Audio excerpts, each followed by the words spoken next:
السلام عليكم ورحمة الله وبركاته. الحمد لله رب العالمين، والصلاة والسلام على أشرف المرسلين وعلى آله وأصحابه وأزواجه وذرياته وأهل بيته أجمعين. சங்கைக்கும் மென்மைக்கும் உரிய பெரியோர்களே, சகோதரர்களே, எல்லாம் வல்ல அல்லாஹ் ஜல்ல ஜலாலுஹு நாம் செய்யக்கூடிய எல்லா நற்காரியங்களையும் முகஸ்துதியின்றி இஹ்லாஸான முறையில் இறைவனுக்காக மட்டுமே செய்யப்பட்ட நல்வணக்கங்களில் வணக்கங்களை அல்லாஹ் கபூல் செய்து கொள்வானாக. நாம் செய்யக்கூடிய வியாபாரங்களிலும் தொழில்துறைகளிலும் நஷ்டம் இல்லாத ஹலாலான முறையில் நிரம்ப லாபத்தை பெற்று லாபகரமான வாழ்க்கையை கொண்டு தம் தேவைகளையும் தேவை உடையவர்கள் தேவைகளை நிறைவேற்றக்கூடிய நல்ல பொருளாதாரத்தையும் உள்ள விசாலத்தையும் அல்லாஹ் அனைவருக்கும் வழங்கி அருள்வானாக. கஞ்சத்தனம் என்கிற தீய பண்பை விட்டு அல்லாஹ் நம்மை பாதுகாத்துக் கொள்வானாக. நம்மை இந்த உலகத்தில் வாழ வைக்கும் காலமெல்லாம் நோயோடு இன்றுள்ள ஆரோக்கியத்தோடு அல்லாஹ் நம்மை வாழச் செய்வானாக. அந்த ஆரோக்கியமான வாழ்க்கையை கொண்டு அல்லாஹ் ரசூலை நெருங்கக்கூடிய அனைத்து நல்லவர்களையும் புரியக்கூடிய நல்ல முத்தகீன்களின் கூட்டத்தில் அல்லாஹ் நம்மை ஆக்கி அருள்வானாக. திடீர் மரணங்களை விட்டும் தீய மரணங்களை விட்டும் நம்மையும் நம் குடும்பத்தையும் நம் சமூகத்தையும் அல்லாஹ் முழுமையான முறையில் பாதுகாத்துக் கொள்வானாக. மருத்துவமனையின் செலவினங்களை விட்டும் வேதனைகளை விட்டும் அல்லாஹ் நம்மை காத்தருள்வானாக. நம்மில் யாரெல்லாம் நோயால் பாதிக்கப்பட்டு வீடே கதி என்றும் ஆஸ்பத்திரியை கதி என்றும் அல்லல் மற்றும் அவதியுற்றும் இருக்கிறார்களோ அத்தனை மக்களுக்கும் வெகு விரைவில் நோயை போக்கி உடல் ஆரோக்கியத்தை வழங்குவதோடு அவர்களை கொண்டு அவர் குடும்பத்திற்கும் சமூகத்திற்கும் நல்ல பலன் தரக்கூடிய மக்களாக ஆக்கி அருள்வானாக. நாம் உலகத்தில் வாழ்ந்து மறைகிற நேரத்தில் லா இலாஹ இல்லல்லாஹ் முஹம்மது ரசூலுல்லாஹ் என்ற கலிமாவை ஒளிந்து ஜன்னத்துல் ஃபிர்தௌஸை கண்ணால் கண்ட மகிழ்ந்து சிரித்த வண்ணமாக மரணிக்கக்கூடிய நல்வாக்கியம் என்ற மக்களில் அல்லாஹ் நம்மை ஆக்கி அருள்வானாக. மரணித்தும் மரணிக்காத இறைநேசர்கள் கூட்டத்தில் அல்லாஹ் நம்மை ஆக்கி அருள்வானாக. நாளை மறுமையில கண்மணி முஹம்மது ரசூலுல்லாஹி ஸல்லல்லாஹு அலைஹி வஸல்லம் அவர்களின் திருக்கரங்களால் ஹவ்துல் கௌசர் என்கிற தடாகத்தில் நீர் வருகி அன்னாரின் ஷஃபாத்தை பெற்று அன்னாரின் கரம்பிடித்து ஜன்னத்துல் ஃபிர்தௌஸ் என்ற உயர்ந்த சொர்க்கத்தில் அவர்களோடு அல்லாஹ் நம்மை சங்கமிக்க செய்வானாக. எல்லாவற்றுக்கும் மேலாக இறை நன்மை பெற்று இறைவனை பார்த்து பரவசமடையக்கூடிய அவன் நிக்காமையும் ரிதாவையும் பெற்ற மக்களில் அல்லாஹ் நம்மை ஆக்கிக் கொள்வானாக. அருமையான மோமின்களே,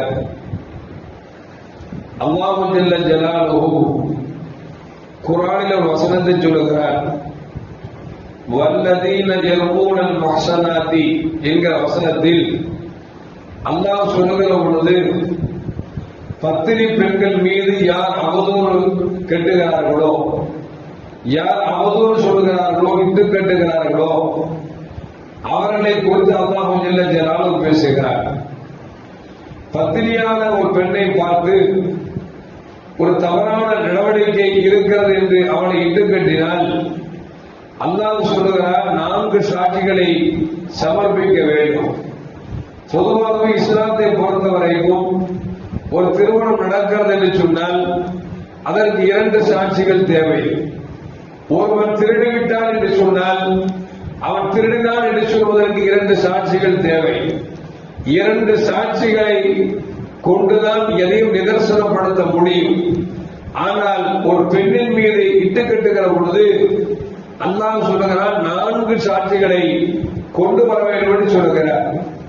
4 சாட்சிகளை கொண்டு வரவில்லை என்று சொன்னால் அவனுக்கு 80 கசேடி கொடுக்க வேண்டும்.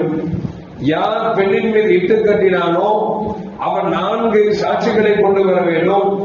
4 சாட்சிகளை கொண்டு வரவில்லை என்று சொன்னால் அவனுக்கு 80 கசேடி கொடுக்க வேண்டும் என்று மார்க்கம் சொன்னது மட்டுமல்ல, அதற்கு பிறகு ஒரு சாட்சியை எப்பொழுதும் ஏற்றுக்கொள்ளக் கூடாது என்று நமக்கு குர்ஆன் பறைசாட்டுகிறது.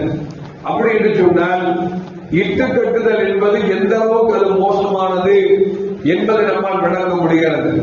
நம்மளுடைய பெண்கள்கிட்ட பாத்தீங்கன்னா பேசிட்டே இருப்பாங்க, திடீர்னு சட்டம் வந்துடும். அவங்களுக்குள்ள ஆகரான பிறகு நீ அவங்களோட போனலடி, நீ இவனை வச்சிருக்கிறடி அப்படின்னு பேச ஆரம்பிச்சிருவாங்க. ஆனா உண்மையில யாரை பத்தி சொல்றாங்களோ அவங்க தகுதி இல்லாதவங்களா இருப்பாங்க. உண்மையில அந்த பெண்ணு நல்ல பெண்ணா இருந்திருப்பாங்க. சண்டையில பிடிக்கிறது வருகிற பொழுது நீ அவ கூட இருந்தவன் தானே, நீ அவ கூட போனவன் தானே அப்படின்னு இட்டு கட்டுதல் இருக்கிறது. இது மோசமான செயல். இப்படி இட்டு கட்டுவோம் என்று சொன்னால் 4 சாட்சிகளை கொண்டு வந்து நாம் நிறுத்த வேண்டும். சாட்சிகள் கொண்டு வர முடியவில்லை என்று சொன்னால் 80 கசையடி கொடுப்பது மட்டுமல்ல, அந்த மூமியின் சாட்சியை எப்பொழுதும் ஏற்றுக்கொள்ளப்படாது என்று சொல்லி மார்க்கம் தீர்க்கமான முடிவை சொல்லி காட்டுகிறது. அருமையான மக்களே, இமாமுனா ஷாஃபி ரஹ்மத்துல்லாஹி அலைஹி உங்களுக்கு எல்லாம் தெரியும். இமாம்களில் 4 பேர்கள், அதில் இரண்டாவதாக பேர் கொண்டவர்கள் இமாம் ஷாஃபி ரஹ்மத்துல்லாஹி அலைஹி. அவர்கள் ஒரு நாள் மாணவர்களுக்கு பாடம் நடத்தி கொண்டிருக்கிறார்கள். பாடம் நடத்தி கொண்டிருக்கிற பொழுது திடீரென்று ஒரு பெண்மணி அலங்கோலமான ஆடையில் வந்து நின்று கொண்டு இமாம் ஷாஃபி ரஹ்மத்துல்லாஹி அவர்களை கண்ணா பின்னா எடுத்துட்டு ஆரம்பித்து விட்டார்.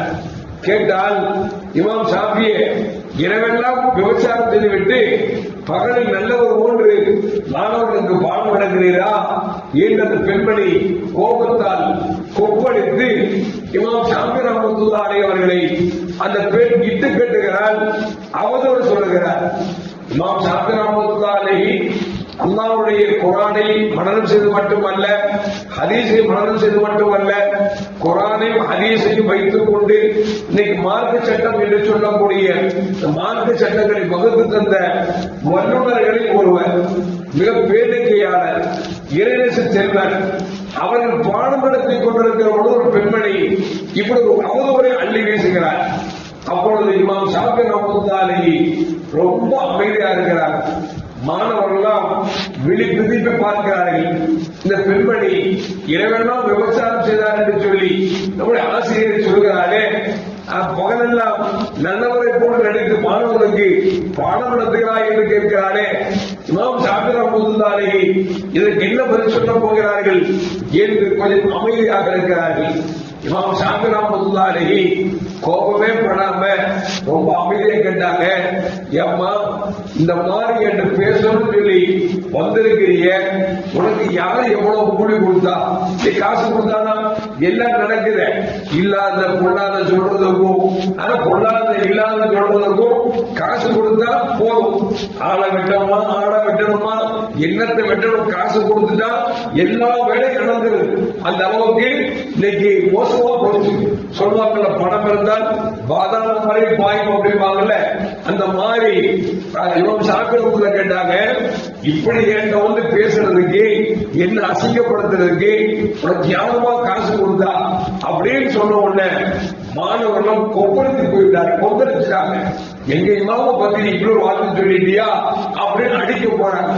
இமாம் ஷாஃபி ரஹ்மத்துல்லாஹி சொன்னாங்க, தம்பிகளை அவசரப்படாதீங்க, கீழே உட்காருங்க, அமைதியா இருங்கன்னு சொல்லிட்டு சொன்னாங்க.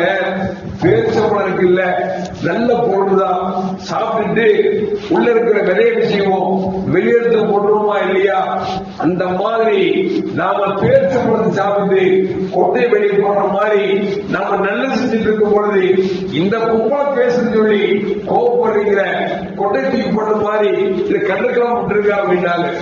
இப்படி பேசிட்டு இருக்கிற நேரத்துல ஒரு ஆள் திடீர்னு வந்தது பொம்பளை பார்த்து கேட்டாரு, என்னமா இங்க நிக்கிற, ஒவ்வொரு தீப்பிடிச்சு எரிஞ்சிட்டு இருக்குது, வீட்டுக்குள்ள பிள்ளைகள்லாம் ஒப்பேரிச்சிட்டு இருக்கிறாங்களே, நீ போறதுக்குள்ள கொள்ளை சித்தாந்து திரும்ப அப்படின்னு சொன்ன உடனே இந்த பொம்பளை பதச்சி எரிஞ்சிட்டானா வேக வேகமா வீட்டுக்கு போறா. இமாம் ஷாஃபி ரஹ்மத்துல்லாஹி அலைஹி அவர்களும் மாணவர்களும் பின்னாலேயே வேகமாக செல்கிறார்கள். போனா வீடு சுத்தி தீரிது, வீட்டுக்குள்ள குழந்தை இருக்கிறாங்க. இமாம் ஷாஃபி ரஹ்மத்துல்லாஹி அலைஹி சட்டென்று வீட்டுக்குள் சென்று இருக்கக்கூடிய குழந்தையை காப்பாற்றிக் கொண்டு வெளியே வந்து விட்டார்கள். இதை பார்த்த உடனே அந்த பொம்பளைக்கு பயம் வந்துருச்சு. நெருப்பு சுத்தி எரியுது, வீட்டுக்குள்ள யாரும் போக முடியல, பெற்ற தாயும் போக முடியல. இமாம் ஷாஃபி ரஹ்மத்துல்லாஹி உள்ள போய் குழந்தைகளை அரவணைச்சு வெளியே கொண்டு வந்தாங்கன்னு சொல்லிட்டு அந்த அம்மா சொல்லுச்சு, இமாம் ஷாஃபி ரஹ்மத்துல்லாஹி அலைஹி நீங்க சொன்ன மாதிரி ஒரு யூத எனக்கு காசை கொடுத்து உங்களை பேரை கெடுக்கணும்னு சொல்லி உங்க பேருக்கு அசிங்கத்தை ஏற்படுத்தணும்னு சொல்லி அந்த காசு வாங்கிட்டு வந்துதான் அப்படி பேசிட்ட, உண்மையிலே நல்லவர், மன்னித்துக் கொள்ளுங்கள் என்று சொல்லி மாணவர்களுக்கு முன்னால் அந்த பெண்மணி சொன்ன பொழுது இமாம் ஷாஃபி ரஹ்மத்துல்லாஹி மாணவன் கேட்டாங்களா, அந்த அம்மா அங்க வச்சு அப்படி கோபத்துல உங்களை கொந்தளிச்ச, நீ கொஞ்சம் கூட கோபப்படாம இருந்தீங்களே, என்ன விஷயம் அப்படின்னு கேட்கிற பொழுது இமாம் ஷாஃபி ரஹ்மத்துல்லாஹி சொன்னாங்களா, ஒண்ணு இல்லப்பா, அந்த அம்மா இட்டு கட்டு நமக்கு தெரியுது, மடியில கனம் இல்லை, அதனால மனசுல பயம் இல்லை, அதனால என்ன செய்ய அப்படின்னா அப்படி இழந்தான் இன்னதான் வசீரும் பெருமான் என்கிற ஆயத்தை சொல்லி அல்லாஹ்வுக்கு போதுமான ஒப்படைச்சிட்ட. அல்லாஹ் பாருங்க மீது இட்டு கட்டுனால மூளை தீப்பிடிக்க வச்சு அவளுக்கு எவ்வளவு பெரிய பாடத்தை கொடுத்தான் பாத்தியா அப்படின்னு மாணவனுக்கு இமாம் ஷாஃபி ரஹ்மத்துல்லாஹி சொன்னாங்களா. இதுல என்ன தெரியுது அப்படின்னா,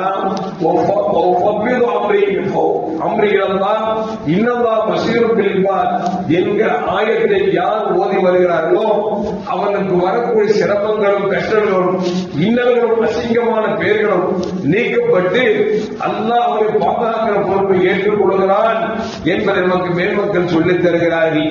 எல்லாம் அல்லாஹ் வாழ்கிற காலத்தில் மாசற்ற வாழ்க்கை வாழ்ந்து நாளை மறுமையில கண்மணி நாயகம் ஸல்லல்லாஹு அலைஹி வஸல்லம் அவர்களோடு சொர்க்கம் செல்லக்கூடிய நல்வாழ்க்கை பெற்ற மக்களில் அல்லாஹ் என்னையும் உங்களையும் ஆக்கி அருள்வானாக. அஸ்ஸலாமு அலைக்கும் வரஹ்மத்துல்லாஹி வபரகாத்துஹு.